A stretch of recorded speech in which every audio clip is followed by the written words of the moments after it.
What's up, y'all? Today might be our last day on ye old Ninja 400. Believe it or not. Which there is a story to this that I will tell you, but we're gonna try to enjoy potentially our last ride. This could be our victory lap with my first bike. Just crazy to think about that I could not have this bike. But let's get going and then we'll get talking. Yeah, so like I said, this could be our victory lap with the Ninja. I have been praying and fasting and desiring, of course, a new bike. I think I had talked about this in the first video about wanting to get on something a little more advanced. Now that I have, 5,000 miles under my belt, the 400 does not feel enough.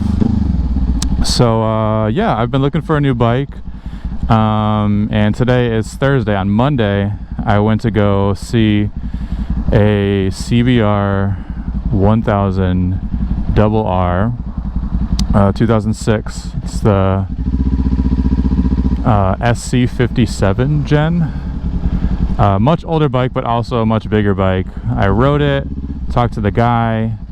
I'll include a picture of it somewhere so you can see it.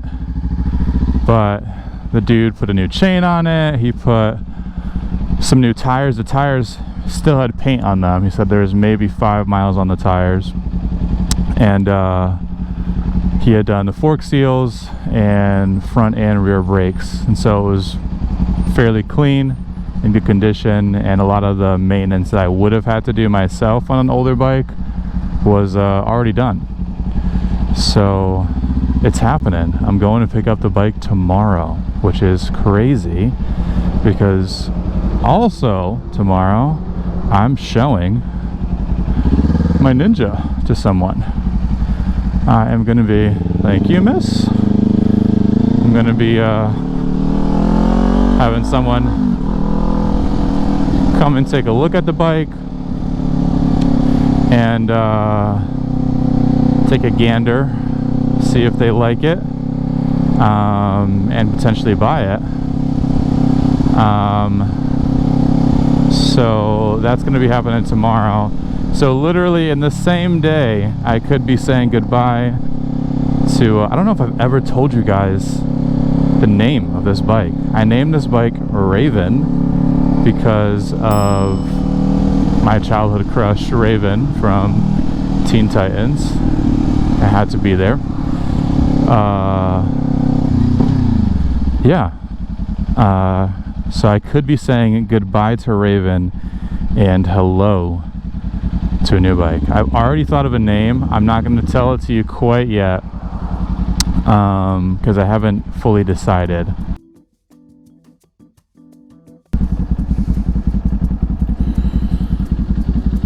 Well, welcome to bike life in Massachusetts.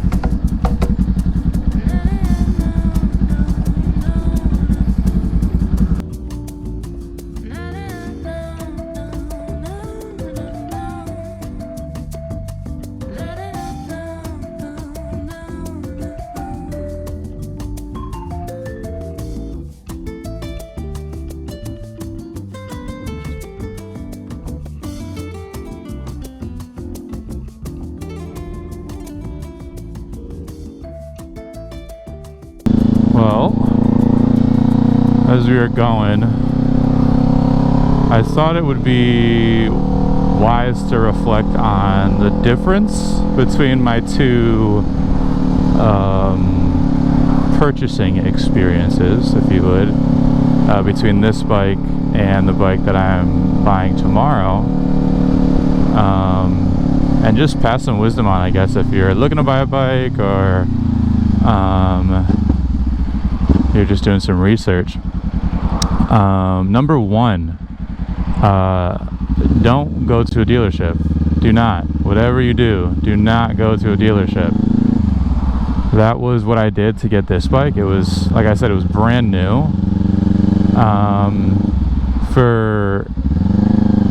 To put into perspective how ripped off I got, this bike, MSRP from the factory, is $5,300, 5300.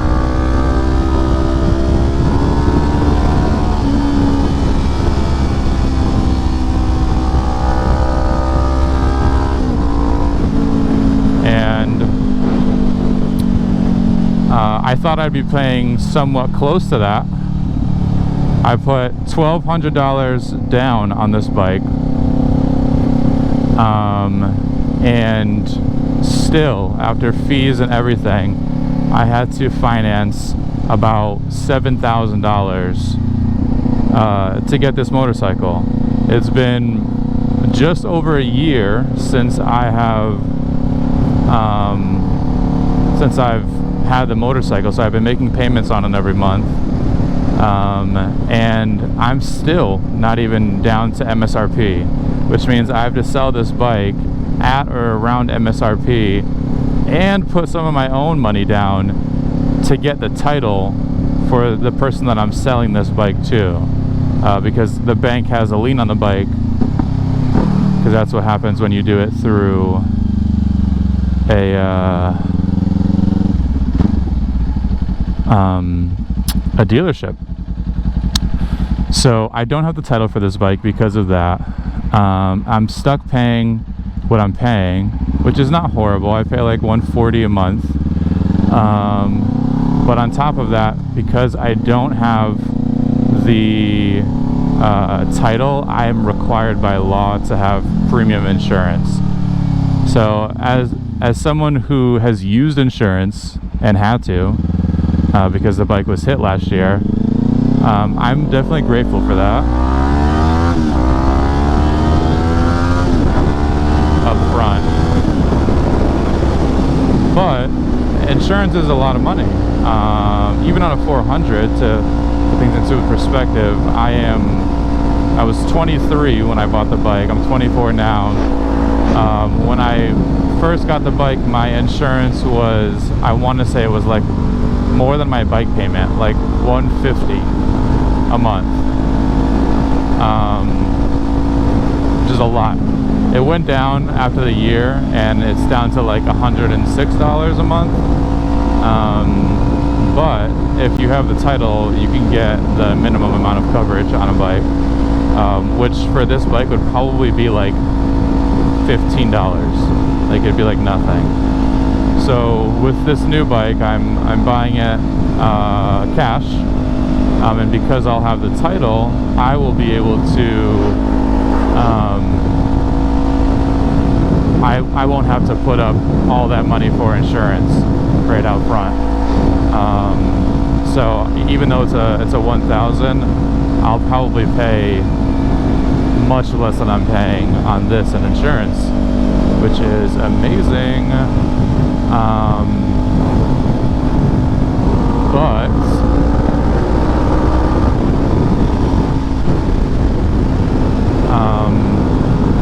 I'll also be paying less for the loan, even though the bike is actually, the loan is actually less than what I took out for this bike. So I did a personal loan, so I get the cash myself and I do it and then make payments on the loan. On this new bike, I'll probably be saving around $75 a month, if not more, while having a much bigger bike. So number one, absolutely, this is probably the only point, is do not go to a dealership to get a bike. Even if it's like a bike shop, I think that's a little different, depending on how they do things. But you still want to be careful because they are going to mark it up. If a bike says that it's, you know, if their website says that it's $1,500, you got to understand you're going to be paying tax, title, registration. You're going to be paying their restocking fee or their prep fee for prepping the bike, and any dealer fees that they have. So you're going to be paying anywhere from like $1,000 to $2,000 extra on top of the sticker price of the bike. So again, something to keep in mind as you're buying. I think if you have the ability to go private, get a personal loan, and buy a bike outright, you know, then do that. And then you have the option with your insurance to either pay a premium and pay, you know, fully cover the bike, or to simply do the minimum amount of insurance, so your monthly payments are less. But yeah, that's the financial piece. Everything else about this bike, I really don't regret. It's been a perfect first bike. I cannot complain at all with this bike, the performance of it.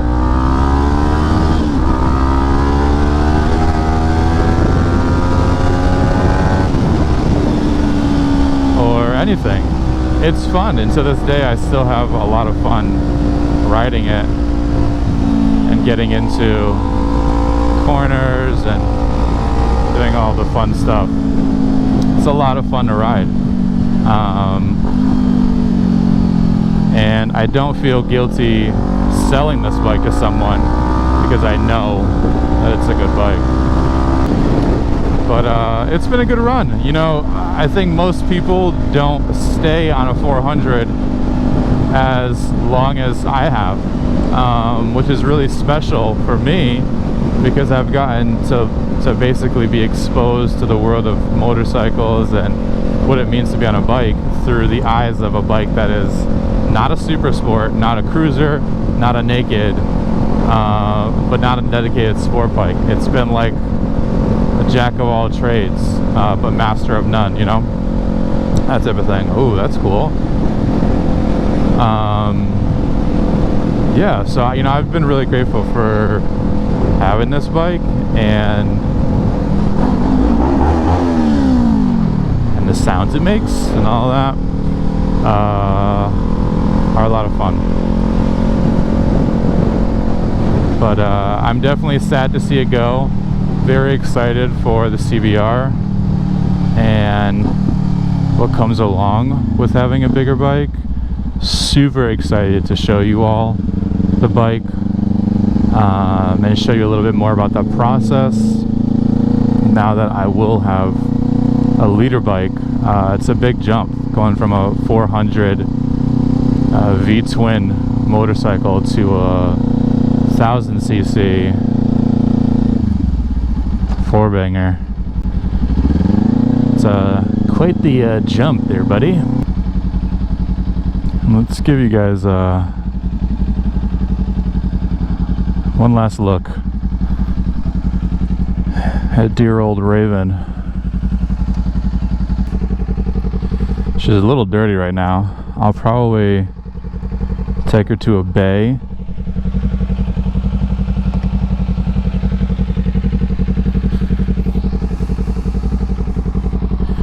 Aftermarket wise, I did not go too crazy on this bike.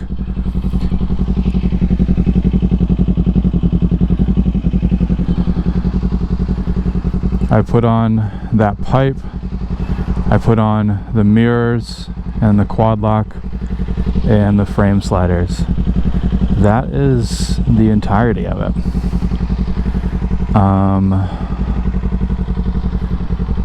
Yeah, I feel like I've learned a lot throughout the year of owning this. Yeah, thank you. She asked if I was okay. Do I look okay? I'm gonna say goodbye to my baby. That was very sweet though. Holy hotness. What is on this bike? Alright. Time to go. We're gonna head home. See ya. Peace.